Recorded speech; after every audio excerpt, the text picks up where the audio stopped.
Hi everyone, welcome to beginners cooking A to Z channel. இன்றைக்கி நம்ம சேனலில் ஒரு சூப்பரான மீன் குழம்பு ரொம்ப டேஸ்ட்டாக ரொம்ப சிம்பிளான மெத்தடில் எப்படி செய்கிறதுன்னு பார்க்க போகிறோம். இது ரொம்பவே ஈஸியாக செஞ்சிடலாம். இதை நீங்கள் ரெகுலராக செய்கிறதுக்கு ஃபாலோ பண்ணுவீங்க. அந்த மாதிரி ஒரு சூப்பரான ரெசிபி. இப்போ வாங்க இதை எப்படி செய்கிறதுன்னு பார்க்கலாம். நல்ல கனமான பாத்திரம் எது வேணாலும் எடுத்துக்கோங்க. நான் ஒரு ப்ரெஷர் குக்கர் எடுத்து 2 டேபிள் ஸ்பூன் போல் எண்ணெய் சேர்த்துட்டேன். இதுக்கு எண்ணெய் அதிகமாக சேர்க்க தேவையில்லை. எண்ணெய் சூடானதும் 1 டீஸ்பூன் சீரகம், அரை டீஸ்பூன் கடுகு, அரை டீஸ்பூன் வெந்தயம் சேர்த்துக்கிறேன். வெந்தயம் அதிகமாக சேர்க்கக்கூடாது, கசப்பாக இருக்கும். 1 கொத்து கருவேப்பிலை சேர்த்துக்கிறேன். இதையெல்லாம் நல்லா பொரிஞ்சதுக்கப்புறம் 6 பச்சை மிளகாயை குறுக்கால் கட் பண்ணிவிட்டு சேர்த்துக்கிறேன். மீன் குழம்புக்கு பச்சை மிளகாய் சேர்த்து செய்யுங்க, ரொம்பவே டேஸ்ட்டாக இருக்கும். 2 சின்ன சைஸ் பெரிய வெங்காயத்தை நீளமாக கட் பண்ணி ஆட் பண்ணிக்கிறேன். உங்கள்கிட்ட பெரிய வெங்காயமாக இருந்துச்சுன்னா 1 சேர்த்துக்கோங்க. வெங்காயம் நல்லா வதங்குற வரைக்கும் தாளித்து எடுத்துக்கலாம். வெங்காயம் நல்லா வதங்கிருச்சு. இப்போ தக்காளி சேர்த்துக்கலாம். ஒரு நல்ல பெரிய சைஸ் தக்காளியை நீளமாக கட் பண்ணி ஆட் பண்ணியிருக்கேன்.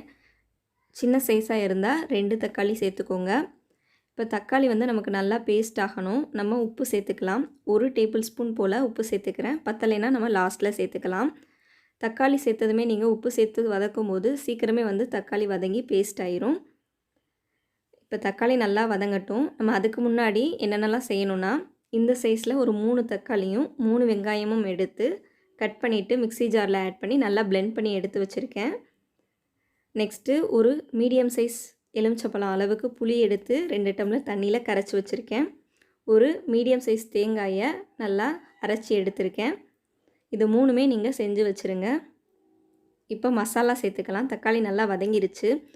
3 டேபிள் ஸ்பூன் போல் மிளகாய்த்தூள் சேர்த்துக்கிறேன். அரை டீஸ்பூன் போல் மஞ்சள் தூள் சேர்த்துக்கலாம். 5 டேபிள் ஸ்பூன் போல் மல்லித்தூள் சேர்த்துக்கிறேன்.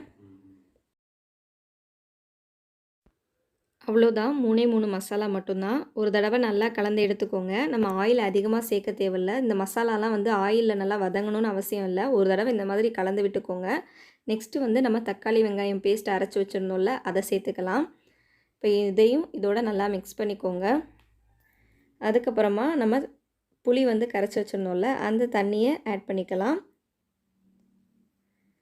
இதையும் நல்லா கலந்ததுக்கப்புறம் அரைச்சி வச்சுருந்த தேங்காய் பேஸ்ட்டு சேர்த்துக்கலாம்.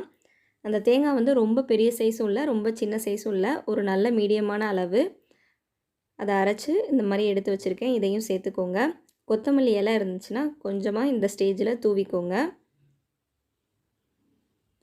இப்போ நம்ம தக்காளி வெங்காயம் பேஸ்ட்டு ஆட் பண்ணோம், மசாலாலாம் ஆட் பண்ணோம். இதெல்லாம் நம்ம நல்லா அதோட பச்சை ஸ்மெல் போகிற வரைக்கும் நம்ம வதக்கி எடுக்கலை. ஸோ அதனால் நம்ம ஒரு 10லேருந்து 15 நிமிஷத்துக்கு நல்லா கொதிக்க விட்டு எடுத்துக்கணும். தேவையான அளவு தண்ணி சேர்த்துக்கோங்க. நீங்கள் எவ்வளோ குழம்பு வைக்கணும்னு நினைக்கிறீங்களோ அந்த அளவுக்கு தண்ணி சேர்த்துக்கோங்க. உப்பு கம்மியாக இருக்கா என்னன்னு செக் பண்ணிவிட்டு தேவைப்பட்டால் சேர்த்துக்கோங்க. இப்போ இதை க்ளோஸ் பண்ணிவிட்டு ஒரு 10 to 15 மினிட்ஸ்க்கு நல்லா ஹை ஃப்ளேமில் கொதிக்க வச்சு எடுத்துக்கலாம். பாருங்கள், நல்லா கொதிச்சு வருது. 12 நிமிஷம் போல் ஆயிருக்கு. இப்போ உங்களுக்கு எல்லா மசாலா, தக்காளி வெங்காயம் பேஸ்ட்டு எல்லாத்தோட பச்சை ஸ்மெல்லும் போயிருக்கும். இந்த ஸ்டேஜில் நம்ம மீன் ஆட் பண்ணிக்கலாம். நான் 3/4 கிலோ மீனை நல்லா க்ளீன் பண்ணி எடுத்திருக்கேன். இந்த மூக்கு நல்லா நீளமாக இருக்கும்ல, அந்த மீன். நீங்கள் எந்த மீன் வேணாலும் சேர்த்துக்கலாம். அதே மாதிரி இவ்வளோ தான் சேர்க்கணுன்னு அவசியம் இல்லை. இதை விட கம்மியாகவும் சேர்த்துக்கலாம், இதை விட அதிகமாகவும் சேர்த்துக்கலாம். குழம்பு நல்லா கொதிச்சு வந்துருச்சு. 15 நிமிஷத்துக்கு அப்புறம் நம்ம மீன் ஃபுல்லாக சேர்த்துக்கலாம்.